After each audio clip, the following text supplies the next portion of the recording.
microphone.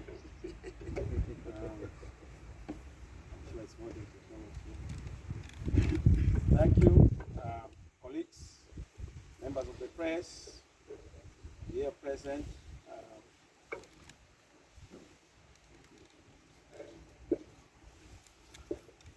Thank you, members of the press here present. Just to acknowledge our members of parliament who are here in all your various jurisdictions. We appreciate you and acknowledge you, the various chairpersons of the portfolio committees. We acknowledge also our mayors and our councillors who are here present. I see also our chief whip. We acknowledge you, both of the caucus in parliament and also our caucus in the local government. We welcome our very distinguished guests from the civil society who are here present. We acknowledge you. Thank you very much for coming to this launch and event. I wish to also acknowledge and welcome members of the diplomatic corps and their representatives who are here present. Thank you for gracing this occasion. It would be inadequate for us not to also appreciate those who are from government, the state institutions, either openly or surreptitiously. We welcome you here. We appreciate your presence. Thank you very much for coming to this event, which is not going to take a lot of time, but just to gather to launch our 7 minimum electoral reform fundamentals that will sufficiently prepare our great country Zimbabwe for the next level in leveling the playing field of our elections and also creating a platform for a political democracy of our country and making sure that we do not have disputed elections.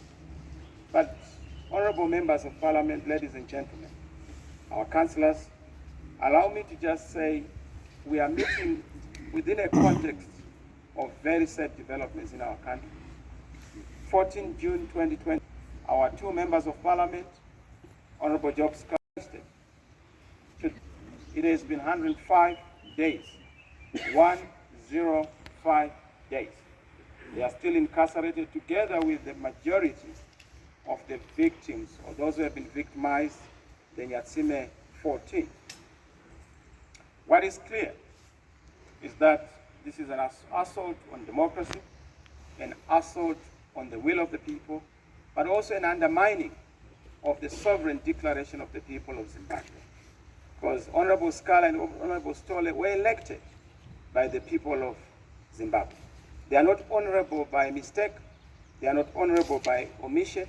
You don't treat honorable members like common criminals, especially on the basis just of an allegation, which allegation is politically contrived and motivated.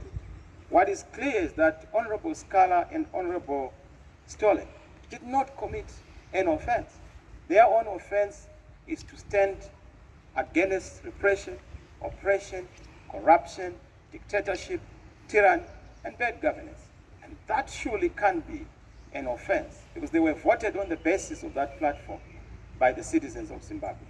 So that is a very sad day. It continues to be a sad moment. We, as the citizens movement, are taking this issue seriously. We have left no stone unturned. We know what our opponents are expecting us to do. We don't normally accept invitations from those who do not like us. Neither do we accept advice from those who stand at the opposite of the moral and political spectrum. But we've done everything to make sure that within the confines of legality, constitutionality, and also peace, we are able to secure their release.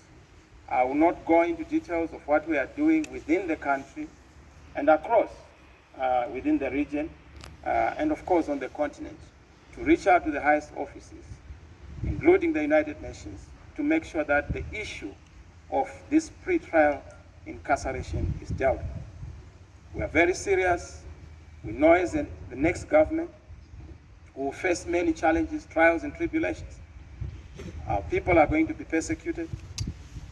Supporters are going to be subjected to harassment.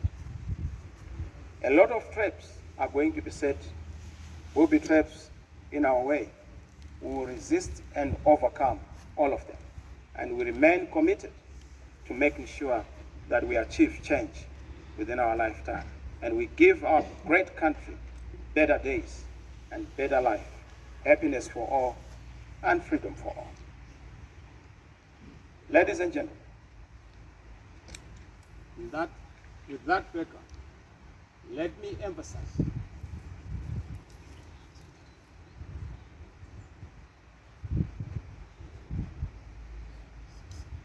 ladies and gentlemen, with that background, let me just emphasize the fact that this document we are launching today is our humble submission to the ongoing discourse on what needs to be corrected to conduce the environment for elections in our country.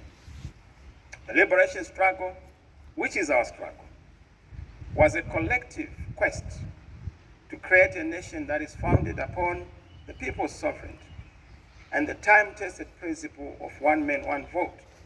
Our forebears, forefathers, foremothers sacrificed life and limb to birth this wonderful and great nation, where the right of every citizen to vote and self-determine is guaranteed, assured, and secured. The right to vote is a fundamental principle, and so fundamental and so precious that without which the people cannot truly be free and independent. I was in Zumba Maramba Pfungwe just a couple of weeks ago. The stories, gory stories I got, the narrations of citizens in Uzumba, you would not imagine that we are in a free Zimbabwe. They have not known independence. They have not tested independence. They have not known the meaning of the right to choose, because choices are made on their behalf. And the right to choose attracts death or vandalism or destruction of property. That tells you that we have destroyed the very foundation of the liberation struggle, its ideals and principles. And that is the platform we stand on. As I stand together with other change champions within the change champion movement, we are pushing for the restoration of that special social contract, that new consensus between the citizens and those who govern them. And I must say, those who govern them, not those who rule them. Some would love to say that they are rulers, but that is what is fundamentally wrong about our politics. We have people who are chosen to lead, but they end up ruling. And that is the tragedy, not just of our country, but also of the African continent. And that is what we seek to challenge, correct, and put into proper context. And I can tell you that we are no Mickey Mouse in fighting for this alternative and ideal. We rest and stand on the shoulders of Kwame Nkrumah. We stand on the shoulders of Nelson Mandela, Rolihlahla. We stand on the foundation of Amilcar Cabral. We stand on the foundation of Frantz Fanon. We stand on the foundation of great men and women who have fought to liberate this country, to liberate our continent and nations, to make sure that the right to vote is respected, because it is the sole source of authority for any individual to govern in a modern democratic society. Voting is such an instrumental and important element that citizens have to utilize and invoke to self-govern, self-correct. There is evidence that everything has gone wrong in Zimbabwe, except ourselves. You can look at the number of people who are in the diaspora, over 5 million. That tells you that something is wrong in Zimbabwe. You look at the number of people who die every day on account of diseases that we can actually deal with. That tells you that something is fundamentally wrong. The blackouts, the power blackouts that we are experiencing every day, something that is normal to have a shortage of everything. A shortage of love, a shortage of leadership, a shortage of water, a shortage of power, and more importantly, a shortage of government. That is not normal. we need to correct all those challenges that we are facing. But the fundamental source within which we have to correct that is the right to vote, which is the lifeblood of any democratic, progressive, and prosperous nation. And that right is enshrined through a peaceful, free, credible election that is held through a process of simple, accurate, and verifiable, transparent an election. But you would realize that since 1980, credible and undisputed elections have been a pipe dream in Zimbabwe. People have not been able to choose their own leaders. There was a fight between President Mugabe and President Joshua Nkomo. Joshua Nkomo left without this fight being resolved. There was a fight between Robert Mugabe and Edgar Tekere. Tekere left without this fight being resolved. There was a fight between Kempton Makamure and Robert Mugabe. Kempton left. This fight was not resolved. There was a fight between my own predecessor, Dr. Richard Morgan Tsvangirai. Both Mugabe and Dr. Richard Morgan Tsvangirai have left us. We still have that outstanding challenge of disputed elections. This is what we need to correct. This is what we need to remedy. Indeed, the history of disputed elections is common story within the region, on the continent. Zimbabwe is known for a testimony of elections that are disputed. That is part of what we need to resolve. It is within this context that we've learned that from 2018, when we had the election observer mission reports and other critical election bodies sharing their perspectives on our election, we've been unfortunate that insufficient work has been done. There hasn't been any appetite to reform and correct all the boxes being ticked that we failed to make sure we put in place. As you know, bad politics corrupts good economics. Our country has been in this inextricable link between bad governance and disputed elections. As we speak, not only do we have a disputed and contested occupant of the presidency, we also have a disputed and contested electoral process. We also have a disputed and contested electoral program and landscape.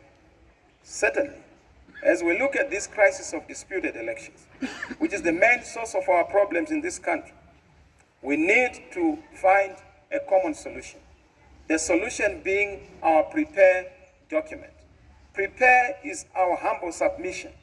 To say PREPARE as an acronym is Pre-Election Pact on Reforms. This is a product of wide consultative programs with the citizens. We've listened to the voices of the war veterans. We've listened to the voices of the students. We've listened to the voices of labor, trade unions.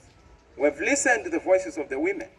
We've listened to the voices of the church. We've listened across the board in the rural areas, traditional leaders telling us in their own perspective what they need to be seeing put in place. A lot of people complained, particularly those in ZANU-PF. When I mentioned the issue of the United Nations, told me, and I will not mention the name, who told me that ZANU-PF must be the last ones to complain about the UN running or supervising the elections in this country. Because in 1980, we asked them to do it on our behalf, and the United Nations did a perfect job. So it's not something new, it's not something bizarre. This is coming from the citizens. And when I articulate the citizen voice, don't shoot the messenger.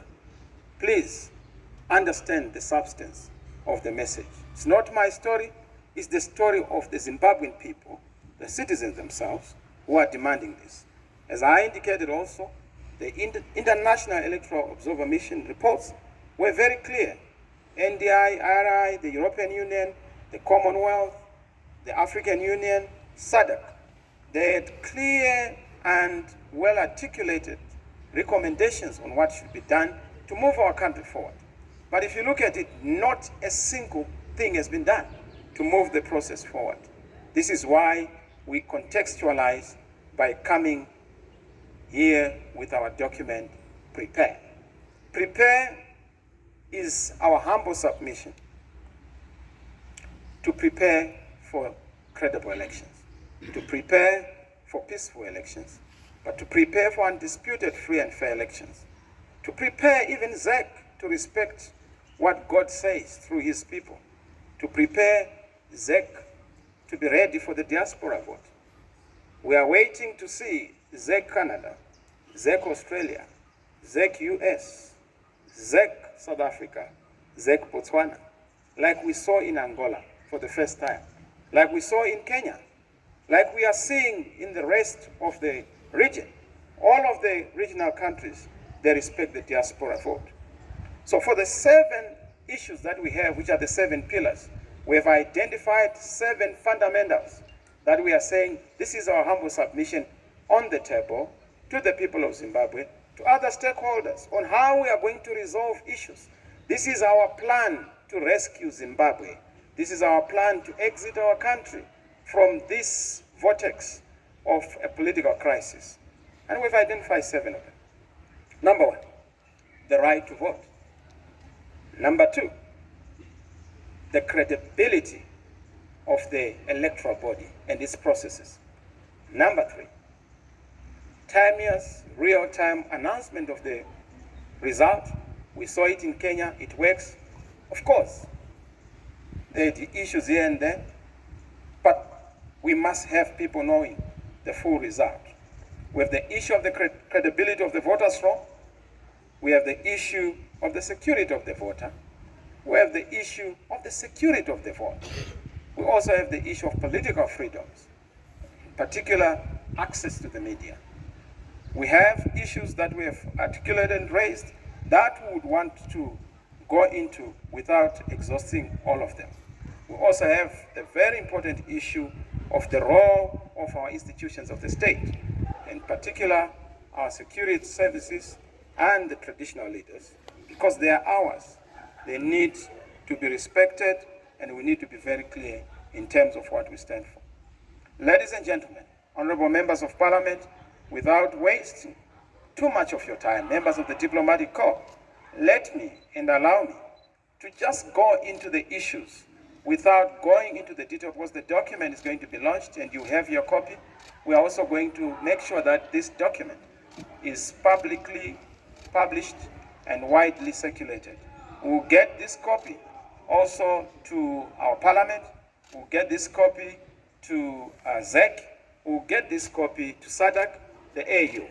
But more interestingly, we'll also make sure that all the other political players, I now understand that we have over 100 political parties, in Zimbabwe, and we'll just reach out to those whom we understand to be political parties,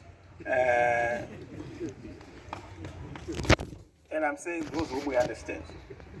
So we have those issues, and we're going to raise them with all the key national institutions, regional and international institutions. The first one, the right to vote. In a nutshell, on the right to vote, we want to make sure that all Zimbabweans who are eligible to vote are given access and capacity and mechanism to register as voters. Appropriate mechanisms have to be put in place. We want to see the diaspora vote. Let Zimbabweans in the diaspora be allowed to vote. There can never be taxation without representation. If you believe that we're getting remittances from the diaspora, we can't receive without giving. When we receive the remittances, we must give that right, the right to determine the government, so that there is enhancement of the legitimacy of those who are in government. Prisoners must also be allowed to vote, and mechanisms have to be put in place. People with disabilities, PWDs, and those with special needs also have to be catered for. In particular, I want to see all civil servants, security personnel, and persons on official duty outside their designated polling stations on the election day being given the opportunity to vote. Not a command vote, but their right to self-determine and indicate those whom they want to vote for. Voter registration has been marred by a number of challenges. Under our government, which is sure to come. We will make sure that there's automatic voter registration, because if we have a citizen's roll, surely we should be able to then, from that digital platform, produce a voter's roll on those who have attained the age of 18. The obligation on the citizen or resident is just to come and indicate the polling station where you want to vote, so that our polling station-based voting is not violated. So voter registration is very important. We also have a raft of issues that we have indicated there. I will not go into the details of them all, but just to suffice to say that we are also emphasizing the issue of voter education, in particular, voter education that ensures the secrecy of the vote by the Zimbabwe Electoral Commission and also other stakeholders. ZEC must be, as an obligation, be asked to dispel misinformation and propaganda that some elements have been peddling, particularly in the countryside, that people would know where you would have voted, and that you will be killed if you vote for the alternative, and that if you vote overwhelmingly for the alternative, you will die. I'm sure this lie has been dispelled in Mulilima Mangwe. In Mulilima, we managed to win of the 3 seats that were being contested. ZANU-PF had all of them. In 2018, we won 2 of them. And after winning 2 of them, I haven't heard that there's one person who has died on account of having voted for us. That is sufficient evidence that the citizen movement is on the move. And of course, you know, the by-elections that we have had, we have won over 65% so far. Out of the MPs, 28, we won 19. Out of the 126 ward council elections, we have managed to win about 84. That tells you that we are a serious force. And that's why you listen to ZANU-PF, they are panicking like a snake. They understand that they are fighting a baobab tree and they want to cut it using a razor blade. They will not succeed. They are panicking. We are on the move. We are unstoppable. And they will not be able to stop us, I can assure you. They will try all sorts of tactics. We are on the move, and we are in the driving seat. That's why they are backing, because they know that we are the dog with the bone. And we are not moving. We are not moving sideways. We are not moving backwards. We are very clear about what we are doing. So the right to vote, thank you. The right to vote is fundamental, especially the issue of what is in the Constitution, Section 67, that entails the right of all the citizens to have, franchise in voting and in joining a political party of their choice. Number 2 is the credibility of the voters' roll. On this, I will not go into detail, but 2 things that we are going to emphasize. 1, let all the political parties and their representatives sign off an audited voters' roll before the voters' roll is allowed to be authenticated and validated. Number 2, we want to make sure that when we go to an election, let us agree on an audited voters' roll. That has been the case in the region. The voters' roll must be audited. We don't want an unaudited voters' roll that changes every day. I think our champion, Ellen, mentioned that we asked the ZEC to get a voters' roll. They kept on playing around the voters' roll, saying that, look, the one that you have is not the appropriate one. So we don't want a voters' roll that changes depending on the weather on a particular day. That has to be sorted out. We also want the issue of assisted voters to be dealt with, especially a separate roll to be created for those people who would say they want to be on the assisted voters roll, so that we know in advance the people who are there and they are not there on account of coercion, command voting, or other intimidatory tactics. Number 3, the issue of a real-time credible results management system. Let there be real-time announcement of the votes. This system by some other guy who said we must do meticulous verification for over 2 weeks. Yes, the law now is a prescribed time frame, but we want the result to be announced at the polling station. Let the presidential election be announced at the polling station where people have voted, the MPs vote, the councillors vote. And once the result has been announced, it is the valid vote. That is not announcing the whole result. V11 forms must also be collated, posted on a public portal, accessible to members of the media and to us as political parties. If Mr. Mnangagwa wins that kind of an election, I'll be the first one to be before the whole world. CNN, BBC, RT, all the international television stations, to congratulate him and encourage him. And I'll happily accept the role that people of Zimbabwe would have assigned to me. What we will not accept is when people of Zimbabwe vote for us, Mr. Mnangagwa says, no, you must be opposition, come and be my guy, playing to my tune. No, we don't listen to the tune of a competitor. We listen to the tune of those who give us the mandate, the citizens of Zimbabwe. And that is why we have said no to Poland. That is why we have said no to backdoor into parliament. I was not elected to represent people in parliament. If I wanted to be a parliamentarian, I would have remained in Kwazana. But now they have their honorable MP, Charlton Wende.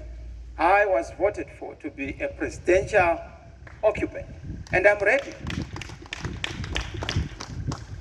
I hear a lot of people saying, oh no, they have no plan.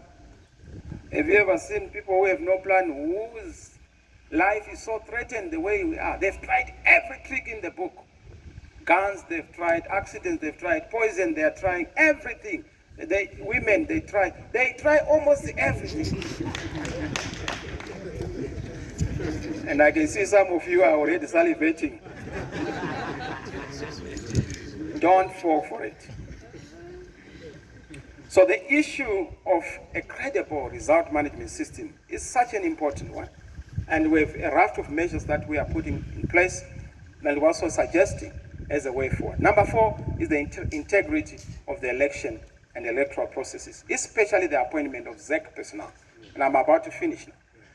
The issue of the commissioners, staff, polling officers should be purely on merit, competence, and all the officials must pass the critical test. Number 1, the integrity test. Number 2, the professionalism test. Number 3, the independence test. Number 4, the accountability test. Number 5 is the patriotism test. Now, if you look at some of them, they are clearly and blatantly partisan. They do not know the difference between ZANU-PF and Zimbabwe. There is a difference. You don't serve a political party. You serve the country. Whoever wins, that is the decision of the people of Zimbabwe. So yes, all these objections we have put in place around the issue of ZEC processes is something that we want to be fixed and corrected, especially the issue of election logistics, the polling station distribution, the voters' roll registration, issues of the voters' roll and delimitation. ZEC must have a periodic and time-bound stakeholder engagement so that they do not do certain things nicotimously and behind closed doors, like just introducing a new fee structure for candidates. Who did you consult? It takes 2 to tango. Don't tango alone. We are the candidates, we are the players. If you are a referee, you don't occupy the pitch and stadium by yourself. Ask us, the players, so that the game is complete. So ZEC is a big issue. We continue to raise these issues, particularly around the issue of the polling material procurement, the design of the ballot paper, the quality of the ballot papers that are going to be printed. In other countries, they actually agree on the printer of the ballot papers. We want that to be the case here. And a lot of people have been saying, oh no, ZANU-PF will not agree. This is not a ZANU-PF affair, it's a national affair. And ZANU-PF is just a tiny component of the whole complex called Zimbabwe. So yes, they have to be part of the process, but they are not going to be the alpha and omega, the beginning and the end of what's good and correct for Zimbabwe. Zimbabwe belongs to Zimbabweans, and we fought for the liberation of our country, and those ideals have to be defended. And if need be, we need to even lay our lives for this fundamental ideal. The issue of delimitation, we have a raft of reforms, but number 5 is political freedoms and media access. You know, the state media is supposed to be a public broadcaster, ZTV, radio, but they are being treated like a private station for ZANU-PF. Every day you see ZANU-PF officials, they even convene their meetings via the public media. Abuse of state institutions. We need to correct this. It's important for the media to be available. And I've said, let's have a regulated presidential debate. You can't allow people to go to an election where they have not subjected to scrutiny. Presidential candidates. I saw in Kenya, there was a presidential debate, and Baba decided to participate in absentia, but there has to be a mandatory way of saying, let the candidates come and face the citizens and be asked and provide solutions. Our rallies have been banned, a number of them. In the rural areas, roadblocks are commonplace, particularly in the rural areas. We've had challenges, our people being intimidated. Chiefs have given us reports that they have been threatened. Mr. Mohad has been doing the rounds across the whole country, asking chiefs to support them. And, those are issues we have to deal with, particularly weaponizing the law, weaponizing traditional institutions, and weaponizing state institutions. This is an issue that has to be dealt with. And we are saying access to the media is a very important one, particularly the public media. It is in terms of the laws of our country, but they have been violated. The security of the vote. There must be a fair, impartial, and expeditious adjudication of all election petitions. There's one election petition by President Tsvangirai which has not been heard. I think it's a 2002 one. That tells you what's wrong and what's fundamentally inappropriate in the context of how our petitions are supposed to be dealt with. Of course, the issue of power transfer is very important. We must not have murky arrangements. There must be a trajectory and a signposted program on respecting the will of the people, the irreversibility of the will of the people. The security of the vote is an important and very crucial element. And of course, it's an issue that we are putting there. We will see the details, the role of the state institutions, in particular our security sector, our police services, defense forces, or services, traditional leaders. I'm not going to go into detail, but the issue of command voting, command-assisted voting by traditional leaders, coercive and marshalling of voters, is an apartheid practice. It is a Rhodesian tendency that has been adopted lock, stock, and barrel by ZANU-PF and must be dropped, must be stopped. We are already working on mechanisms as a citizen movement of making sure that people are freely able to express themselves and they are able to vote in peace and they are able to express themselves. The judiciary is also important. We do not want our judiciary to be under the manacles and shackles of a particular political party, because they are not an extension of a party, they are an extension of us as citizens, having derived their mandate from us, the citizens. The issue of election supervision and monitoring is also very important. We want the UN to supervise the elections, SADC to play a very important role, and observer accreditation process to be the preserve of ZEC with minimum influence from the state. ZEC must be truly independent. They must not have their fund coming from the Ministry of Finance or a ministry. They must have a separate fund that is guaranteed by Parliament, so that they have accountability to Parliament, auditability to Parliament. As it is, their vote comes under Ministry of Justice. That is problematic, and that undermines the independence. Because he who pays the piper calls the tune. And we want to make sure that we liberate this independent institution from the one who is paying, so that they are paid by the citizens. Last but not least is the security of the voter. Fundamental rights, freedoms, and security after voting must be guaranteed. This whole primitive thing, do you know, in Zimbabwe we are worse off than baboons and monkeys. The way we fight over politics, you would never see that kind of a fight when you go to the bush. Donkeys don't even fight that way. So primitive, using knob carries, spears, stones, that's so primitive. Just over politics. We must change the political culture and say certain things, violence, threats, intimidation on political opponents, roadblocks that are illegal must go. Candidates must not embark on flagrant and open vote buying. We've seen our colleagues in ZANU-PF. They love displaying their loot during elections. And I've advised people in the countryside that, look, when they come to you, take back it's your money. That is now finding its way back into your pockets. But we cannot have vote buying as a practice. We need to make sure that we allow freedom of all people and their security after voting.